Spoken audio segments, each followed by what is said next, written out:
Okay, so this video is for people who are claiming negative comments and hate towards Indian army. So basically ये लोग बोल रहे हैं कि India को रात में जाके पाकिस्तान पे हमला नहीं करना चाहिए था, वो लोग कायर जैसा काम किए हैं और कुछ उनके बीवी बच्चे बहन भाई सब मारे गए हैं. First of all condolences for them. लेकिन सिंपल लॉजिस्टिक रीजन की तरफ तुम देखोगे, so it is the whole concept of war. You do not count the number of people that are going to be killed. You do not list or make notes of the amount of people that are going to get killed in a war. Because that is the whole freaking concept of war. अब तुम नहीं चाहते थे कि तुम्हारे country से terrorist आके हमारे कंट्री पे हमला करें, या हम नहीं चाहते थे कि हमारे इंडियन सोल्जर्स जाके तुम पे वॉर छेड़ें. बिकॉज दो कंट्री के वॉर के लिए पूरी कायनात इस वॉर पे इन्वॉल्व होने वाली है.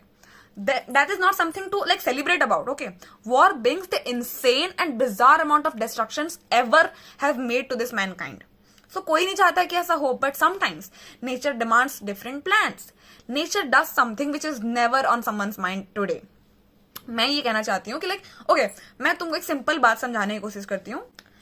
तुम्हारे पास 1,00,000 रुपए हैं, तुम्हारी साइड में एक इंसान है, उसके पास 10 रुपए हैं, और मैं क्या करती हूँ, तुमसे 50,000 रुपए ले जाती हूँ और वो 10 रुपए वाले इंसान से उसके पूरे 10 रुपए ले ही जाती हूँ मैं. सो तुम देख रहे हो ना द डिफरेंस. उसके पास 10 थे, वो भी 0 पे है, उसका डेल्टा एक्स टेंड टू 0 है. तुम्हारा 1,00,000 पे था, तुम्हारा भी 50,000 पे है. So the amount of economic disturbance जो तुमको होने वाली है उसको कुछ नहीं होने वाला.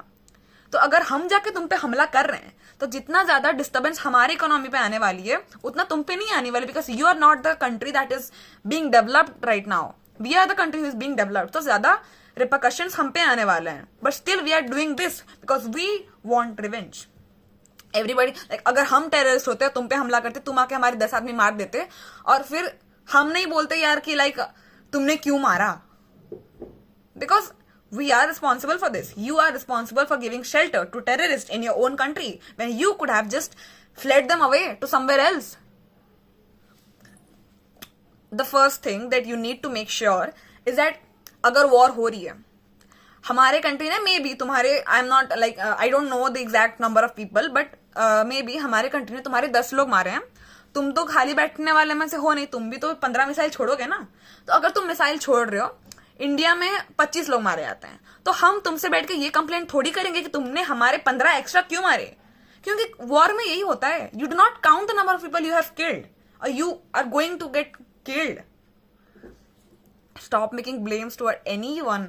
और I do not even claim any hate toward Pakistani people, क्योंकि वहां पे भी लोग हैं जो कि समझते हैं कि क्या चल रहा है. वो ब्लेम नहीं कर रहे हैं इंडिया को, या वो ब्लेम नहीं कर रहे हैं किसी और को. Maybe the amount of people who come into that category increases. So at the end of the day, we all want peace and harmony around our lives and want to like just stay as people or just stay as humans respectfully. Thank you.